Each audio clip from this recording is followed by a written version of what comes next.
Muy bien, estamos aquí con Gabriel Montalvo, él es ecuatoriano y también es parte de esta diáspora hexagonal de líderes que están haciendo patria y que, bueno, son personas ejemplares, ¿no?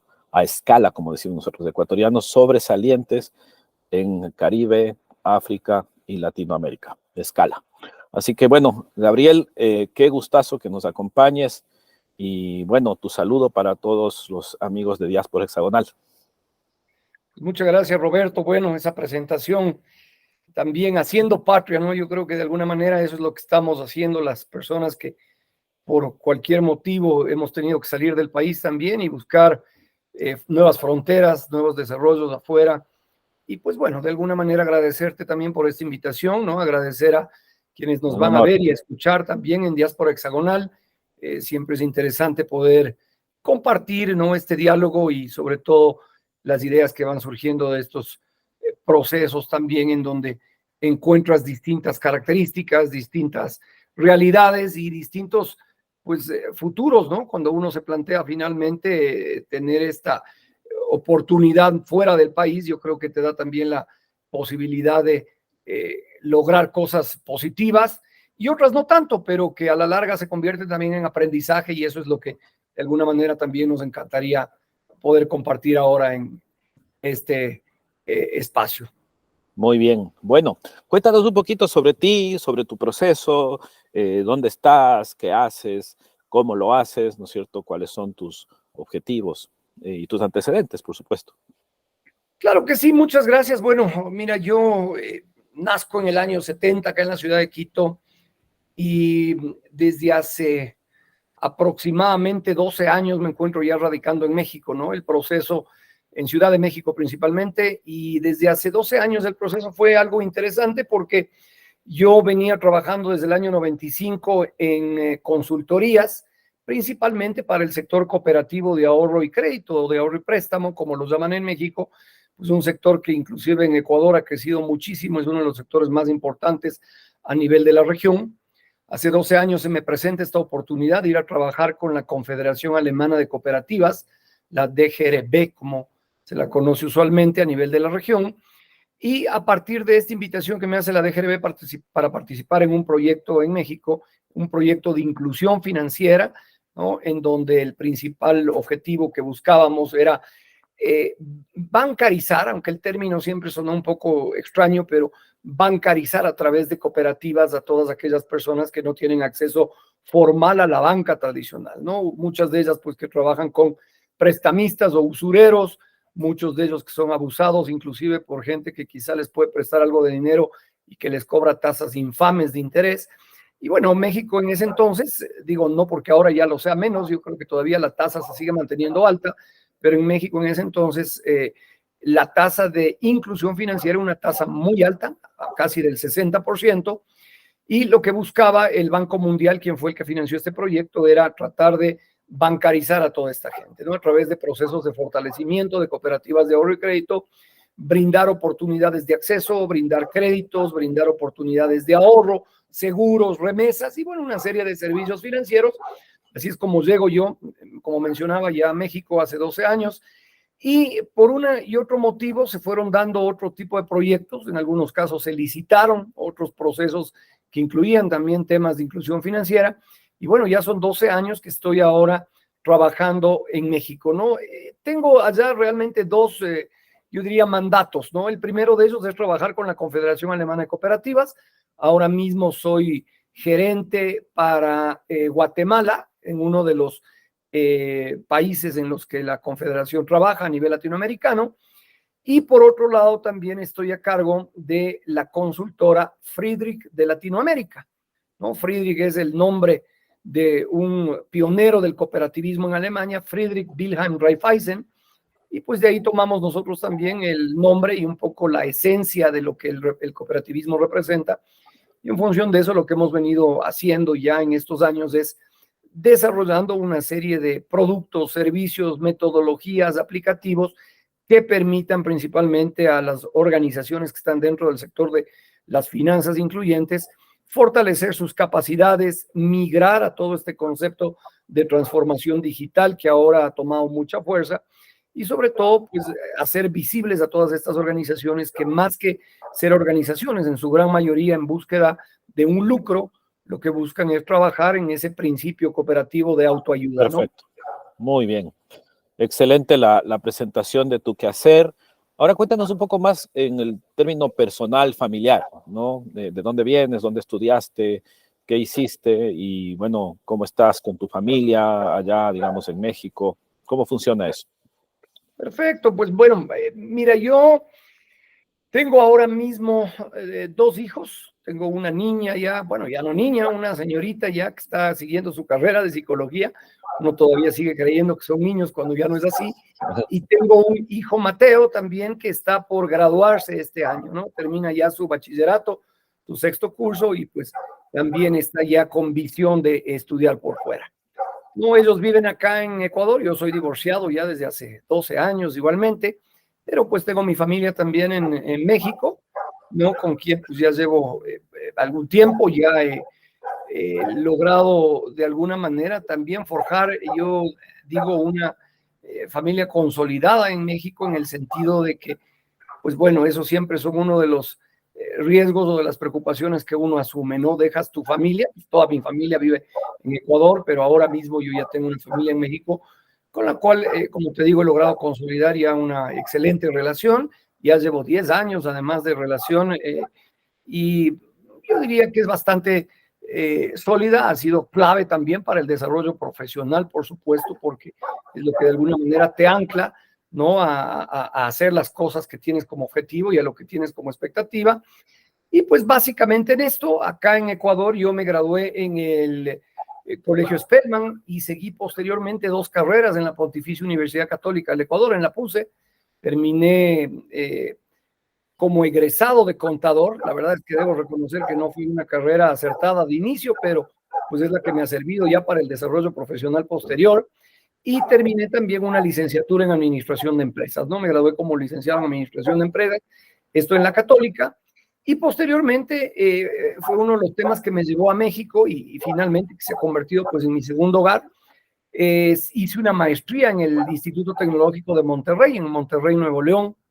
Allá culminé el MBA y posteriormente también tuve oportunidad de hacer un posgrado en Holanda a través de una beca inclusive que estuvo acá en Ecuador, en un concepto que se llamó en ese momento emprendimiento y apoyo a la microempresa, ¿no? Entonces fue un proyecto, yo diría de corto plazo, pero que me ha servido también mucho para trabajar en el sector en el que actualmente me encuentro, ¿no? Ya desde, Perfecto, sí, básicamente. súper. A ver, bueno, ya nos has contado qué haces, ¿no es cierto? ¿Quién eres, de dónde vienes y cómo vives más o menos? Y es importantísimo que todos podamos mirarnos en el cristal de los demás, porque ya sea en primera, segunda, tercera generación, la historia de los otros es una historia parecida a la de cada uno, ¿no? Porque todos buscamos, de cierta manera, un logro profesional, una tranquilidad familiar, y sin Así duda es.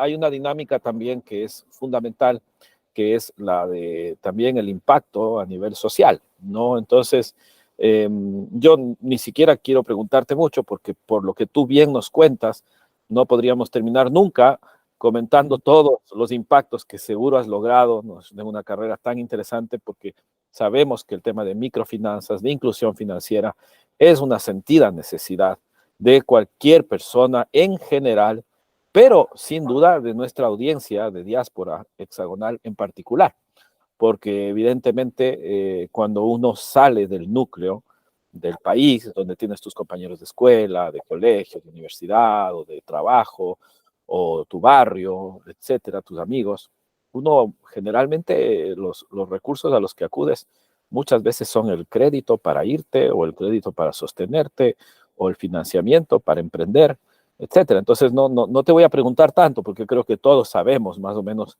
de lo que estamos hablando, ¿no? Yo quisiera más bien plantearte una conversación en torno al impacto como sostenibilidad, ¿no? Más que como actividad propia tuya. Y vamos a entrar un pasito más adelante, que es un poco donde estoy yo en este momento. Por los años que hemos recorrido también, nosotros hemos encontrado que la sostenibilidad es un hacer las paces, ¿no? Y tú me vas a dar quizá la razón cuando lo conversemos, de que hacer las paces es un tema súper necesario en la circunstancia global que tenemos en este momento, ¿no? A puertas de quizá una tercera guerra mundial, es como de perogrullo. Pero además en América Latina, con toda la situación de violencia que tenemos, con toda la situación de inseguridad que nos desafía día a día, ya nos contarás un poco cómo vives tú ese proceso en México. Y tú bien mencionas en este momento que estás en Ecuador por circunstancias coyunturales, estás en Quito, ¿no? Y estos viajes también son parte del día a día del migrante, ¿no? Siempre tenemos que ir a ver a la familia o ver temas de trabajo y somos viandantes, como decimos al menos, ¿no? Andamos entre nuestro origen y nuestro destino y en el camino lo que venga, ¿no? Así que un poquito esto de hacer las paces implica no solamente la S de lo social o la E de lo económico o la C de lo cultural, que son categorías del día a día, sino también la A del ambiente en el que nos movemos y sin duda la P de lo político, ¿no? Yo siempre transparento en este programa que en este momento, después de haber pasado por los haces, como digo yo, entro al pases con el tema político, porque las circunstancias, además del Ecuador, nos convocan a estas elecciones anticipadas después de la muerte cruzada para tratar de, durante esta transición, ¿no es cierto?, de este poco tiempo que hay, reconstruir algo, no solamente en lo ejecutivo, sino en lo legislativo, sobre todo, porque quizá es en lo normativo más que en lo positivo donde hay que llegar a acuerdos, ¿no? Y obviamente las personas que hemos trabajado en el diálogo hexagonal nos hemos planteado, tanto en Ecuador como afuera, yo me encuentro afuera también ya más de 2 décadas. Entonces, nos desafía con esta oportunidad que tenemos de ser no solamente electores, sino también elegidos, si es que la votación se da, para representar a los ecuatorianos en el exterior. Y obviamente que somos un recurso no renovable o renovable, como quieras verlo, en lo personal o en lo familiar y que finalmente en comunidad somos un recurso de impacto, porque sin duda que podemos mejorar no solamente el Producto Interno Bruto, sino el Producto Nacional Neto, ¿no? Entonces, en contabilidad nacional, sumamos, y ya ves tú, ¿no es cierto?, estás llevando y trayendo recursos en neto, de seguro que el Ecuador tiene impacto, aunque tú no estés en el día a día ahí, ¿no? Pero sin duda que eso todos nosotros lo sabemos y lo sentimos. Entonces, quería preguntarte un poco cómo ves este tema de hacer las paces y cómo ves el tema político desde tu perspectiva en general, no hablando de lo ideológico ni nada de eso, sino hablando de la diáspora, ¿no? Y cómo podemos integrarnos más, que no estamos afuera, a los desafíos del país y de la región. Acá estamos hablando, en mi caso, de Latinoamérica, Caribe y África, ¿no? Que es un tema sur-sur, para mirar también al norte. Tú estás más en el norte en este momento, pero estás en Latinoamérica. Y sin duda que también queremos mirar al nororiente, porque vemos los desafíos que tenemos con respecto a la situación de Rusia, ¿no?, frente a Ucrania y a otros. Entonces, la voz que podamos tener desde Latinoamérica, Caribe y África no es trivial en el tema político y obviamente estamos buscando a referentes de experiencia que hayan podido trabajar a nivel global con instituciones que están en ese día a día y que son conversaciones que no siempre el resto de ecuatorianos los tienen en el acceso, ¿no? Porque no hay programas que estén orientados hacia esa audiencia necesariamente y cuando los hay, más bien se orientan al día a día de entrevistarles a los ecuatorianos que están con una situación más de esfuerzo y de trabajo, que tienen poco tiempo para el ocio muchas veces. Y bueno, este programa va orientado justamente para formar, compartir y crear comunidad. Así que, mi querido Gabriel, ¿cómo ves ese tema? Bueno, Roberto, yo creo que lo que tú has mencionado, pues ya da una muy buena pauta, ¿no? De lo que implica todo este tema político. Digo, yo he tenido oportunidad también a través de esta actividad que estoy desarrollando de conocer muchas realidades en distintos países, ¿no? Y yo creo que lo que tú mencionas de hacer las paces se convierte en una premisa básica realmente para el desarrollo en toda actividad, ¿no? No únicamente a nivel político, como uno eventualmente podría definirlo, pensarlo, creerlo, sino en toda actividad, ¿no? Y si partimos desde lo básico, al menos tomando mi experiencia, yo te diré que dentro del mismo sector cooperativista, esa es parte de la filosofía justamente que el sector cooperativo busca, ¿no? Es decir, la ayuda mutua.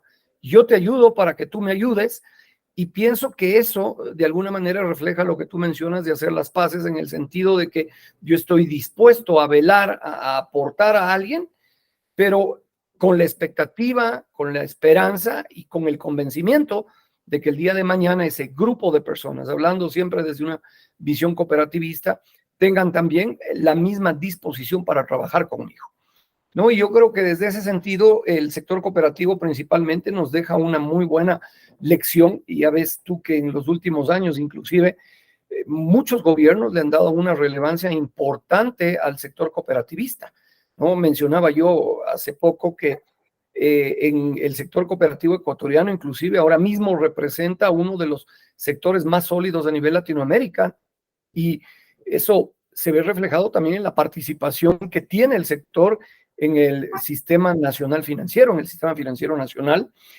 Y de alguna manera te digo, yo pienso que ha sido una respuesta a una serie de hechos. Primero, la relevancia que se le ha dado al sector, y esto puede ser aplicable a todos, no exclusivamente al cooperativa, a todos los sectores en una sociedad, ¿no? Primero, darle la relevancia y sobre todo darle el espacio desde el cual este sector puede aportar.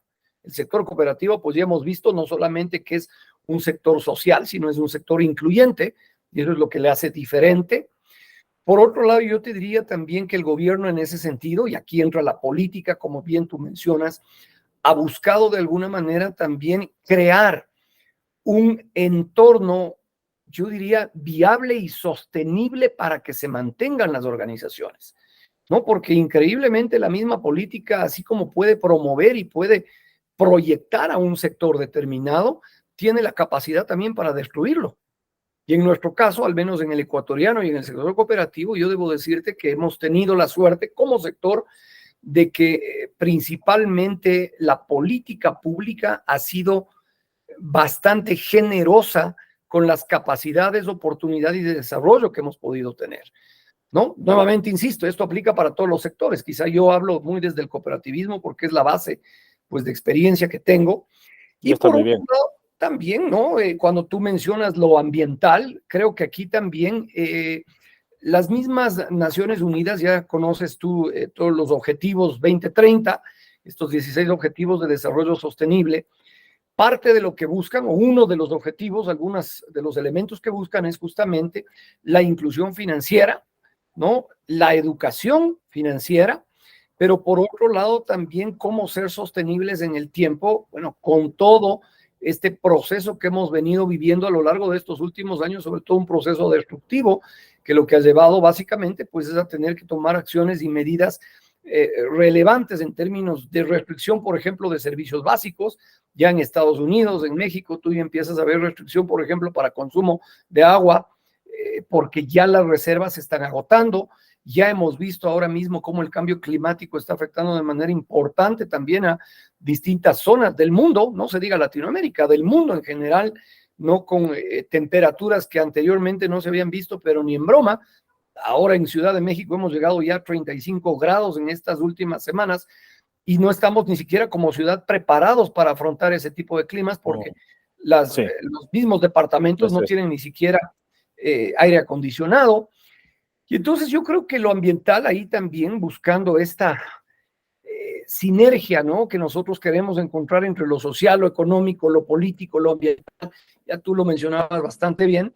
Considero que también es un sector en el cual se ha promovido mucho el tema ambiental. Ahora mismo está entrando ya en función toda una metodología de análisis en base a lo ambiental. Para que inclusive tú puedas acceder a un crédito, tienes que demostrar también como persona el impacto que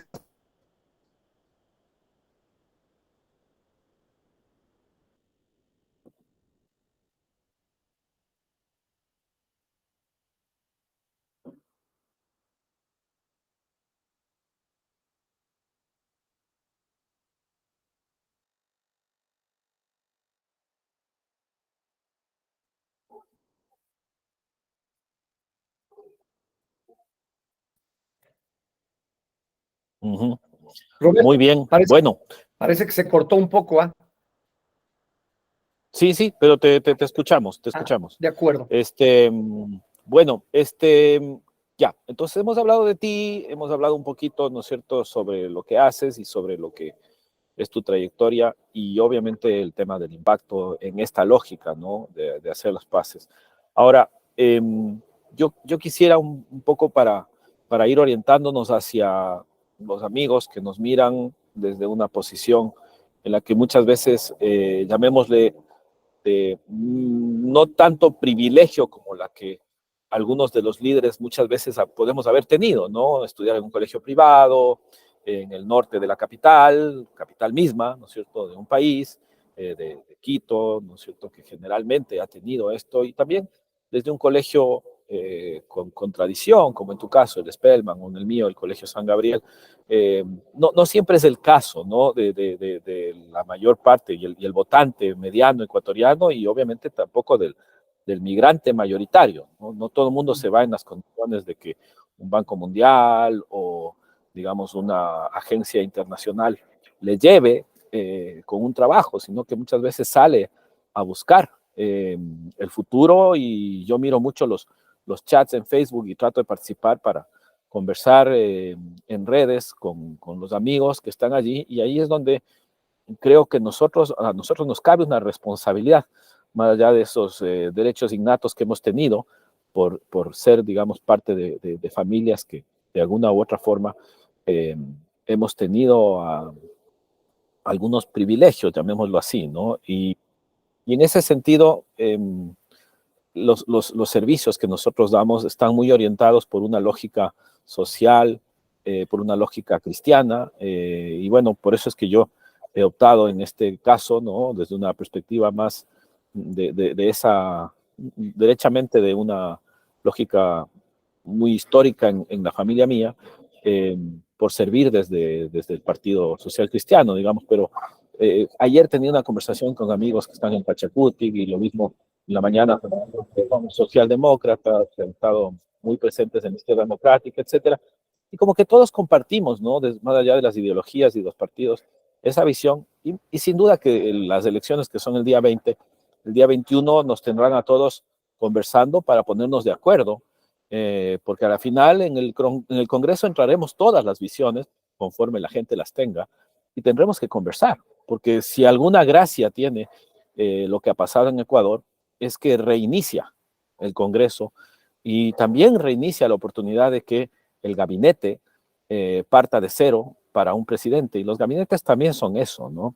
Tú en la parte pública, ¿qué trayectoria has podido observar, digamos, con interés como una opción de servicio, y cómo ves tú que se podría trabajar mejor en la parte legislativa en función tanto de tu experiencia o como también de tu observación y de tu investigación, tus conversaciones, tus diálogos? ¿Qué crees tú que podría ser algo interesante, no tanto como para quienes tenemos esta situación un poco más privilegiada, como decimos, sino también para quienes necesitan un poco de visión, no tanto en esta lógica más como populista de decir yo te voy a dar esto y te voy a ofrecer esto a contra un voto, ¿no?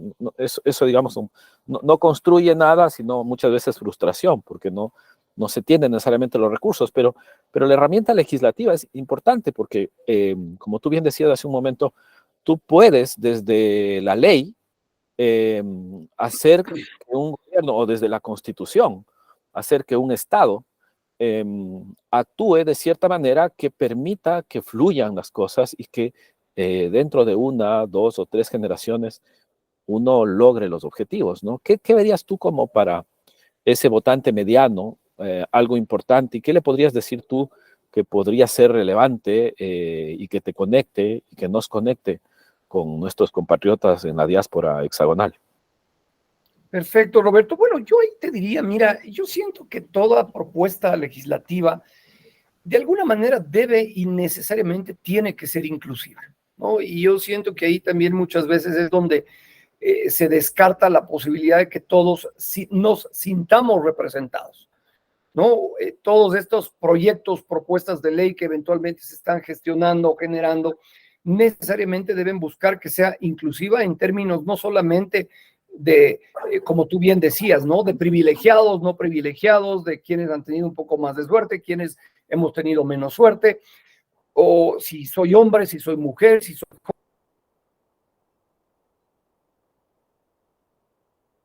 joven, si soy adulto, sino más bien en términos de que lo que se busque y de lo que se plantee tenga un sentido mucho más genérico, ¿no? Mucho más de impacto para un grupo mayoritario de personas, por un lado.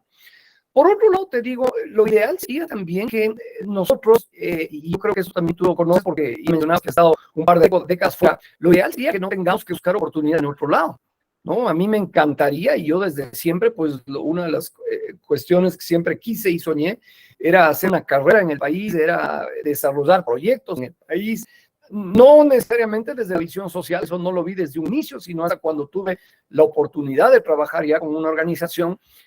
Pero te digo, lo ideal también sería que estos procesos, más aún tú que estás buscando una opción y una posibilidad también de tener una representación de quienes estamos por fuera, podamos tener esa necesidad, o más que necesidad, podamos tener más bien la posibilidad de salir como una opción, porque el país en definitiva nos está dando las opciones, nos está dando las posibilidades de tener aquí mismo en el país todas esas perspectivas de crecimiento, de desarrollo, de transformación, que es lo que muchas veces la gran mayoría de los ecuatorianos que emigran buscan, ¿no? Indistintamente. En mi caso, pues sí, tuve opción de ir con un organismo internacional, no porque así lo quisiera, se dieron las condiciones, pero por México pasan muchos migrantes ecuatorianos en condiciones realmente muy tristes, ¿no? No hay semana que no se oiga ya una noticia en donde varios compatriotas tuvieron que pasar, no sé, por situaciones inclusive que hasta cuesta comentarlas, porque lamentablemente pues no tuvieron ningún tipo de aporte, de apoyo, de desarrollo local y buscan suerte, ¿no? Pero muchas veces esa suerte pues no es la que uno espera, ¿no? Llegar al sueño dorado como lo es cruzar México y llegar a Estados Unidos y conseguir un buen trabajo o al menos conseguir un ingreso fijo, sino que lamentablemente las condiciones en México también de inseguridad han, digo, ido en contra de este sueño que seguimos muchos como migrantes, ¿no? Entonces, yo te diría en inicio, buscar que las condiciones sean las óptimas acá, ese debería ser también nuestra lucha, pero por otro lado, y no podemos negarlo, habrán personas que necesariamente salen, y siendo así, pues en ese sentido lo que nosotros debemos buscar es que lo que se promueva, lo que se fomente, lo que eventualmente se quiera lograr ya desde una posición política, pues siempre sea en función de una inclusión de todos aquellos que de distinta forma estamos por fuera, ¿no? Yo valoro realmente este espacio que ustedes tienen aquí en Diáspora Hexagonal porque de alguna manera nos conecta, ¿no? Entre varias personas, cada uno vive una realidad. Digo, el hecho de salir también por fuera no siempre es todo miel sobre hojuelas, ¿no? Porque uno piensa que el que migra pues está del otro lado y no, no es tan cierto, ¿eh? O sea, te cuesta porque dejas muchas cosas atrás, ¿no? Dejas amigos, dejas familia para empezar, dejas amigos, dejas una historia, dejas un aprendizaje, dejas prácticamente una vida que de alguna manera hay que volverla a reconstruir. Por eso yo de inicio te decía, pues ahora felizmente tengo una familia, no porque a eso es a lo que me siento también y a lo que me debo, una familia extranjera, por llamarlo de alguna manera, pero que de una u otra forma también lo que ha hecho es contribuir a que la estancia en un país diferente pues se convierta en algo mucho más llevadero, ¿no? Y así Perfecto. pensaría yo. Súper. No, y te agradezco mucho porque efectivamente eso es lo que estamos buscando, ¿no? Construir desde el liderazgo, de la experiencia y de las oportunidades que se ha tenido, una propuesta responsable que además pueda ser dialogada, ¿no? Y tú le has puesto bien las palabras en términos de inclusión. Bueno, esto de la diáspora hexagonal es una evolución de un concepto que venimos trabajándole ya también por décadas, que es el diálogo hexagonal, ¿no? Y el diálogo hexagonal para nosotros no solamente tiene que ver con este hexágono del que hablábamos, sino con este di-logos. ¿no? De poder juntar esos conocimientos que no solamente pasan por lo ideológico, por lo cultural, lo político, también las visiones ambientales, ¿no? Porque siempre puedes encontrar una antítesis a una tesis, ¿no? Y siempre puedes encontrar, digamos, como un punto totalmente opuesto al tuyo, pero que a la final, cuando se dan la vuelta, tú te das cuenta que estás simplemente muchas veces dando vueltas en círculo, ¿no? Entonces, juntar todos esos círculos genera una esfera de desarrollo y el diálogo hexagonal ha ido haciendo aquello con una lógica súper específica que fuimos aprendiendo a través de las herramientas nuestras, de Hexagon Group, que es mi empresa, ligada a inteligencia de grupo, ¿no? Y esto con los algoritmos te permite saber más o menos en grupo y en comunidad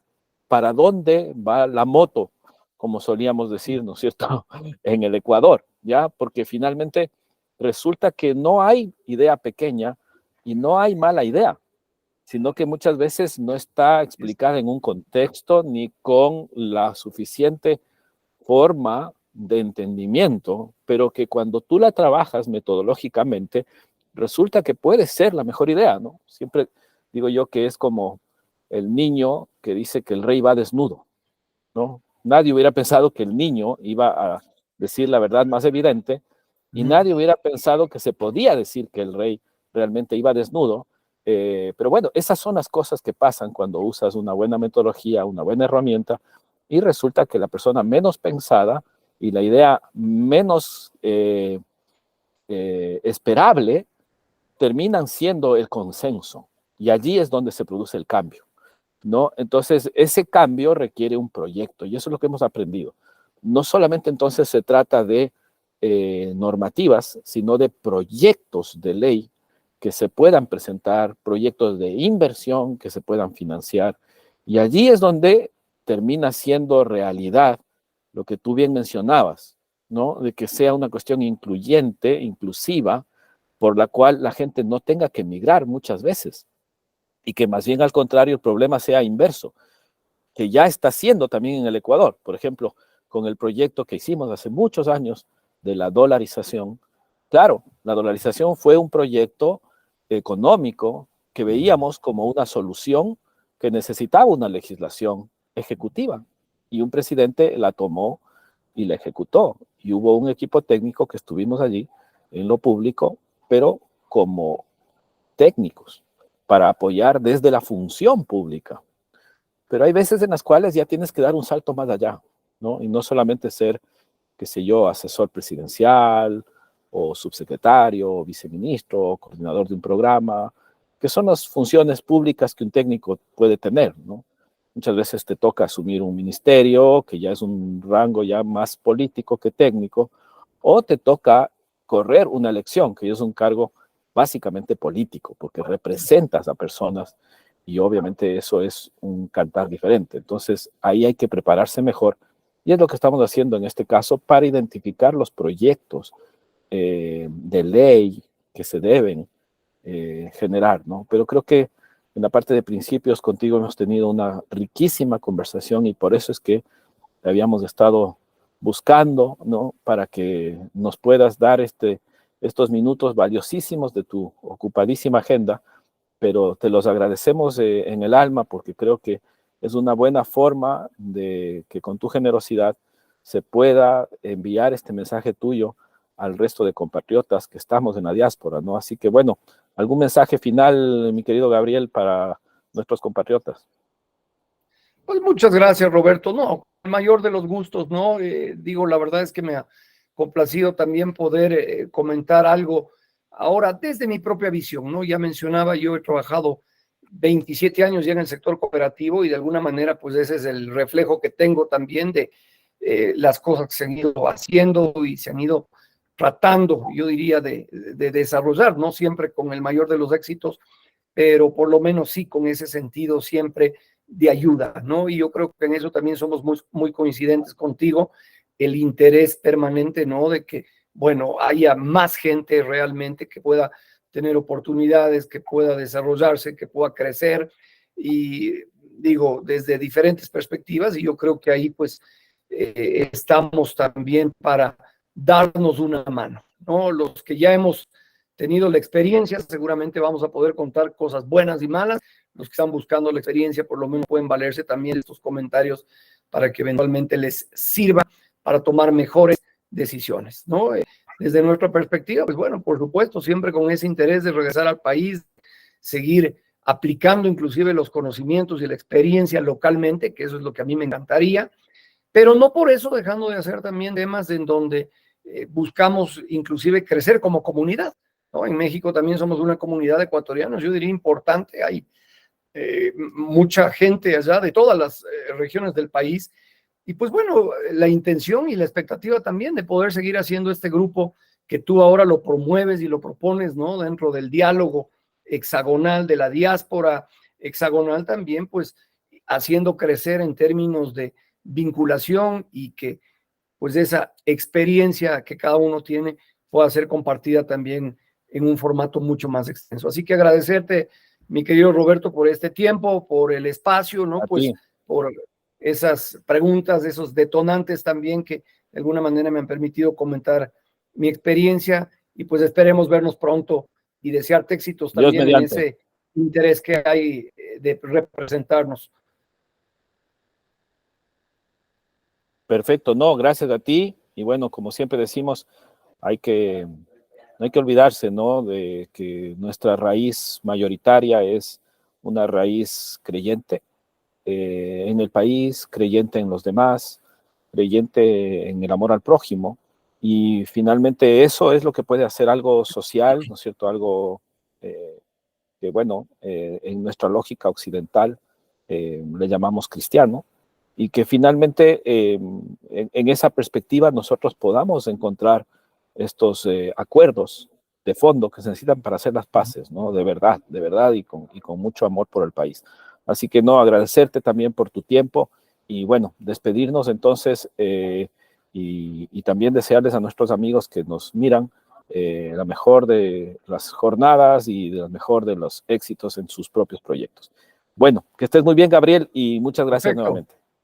Gracias, Roberto. Un gusto. Adiós. Chao, chao. Adiós.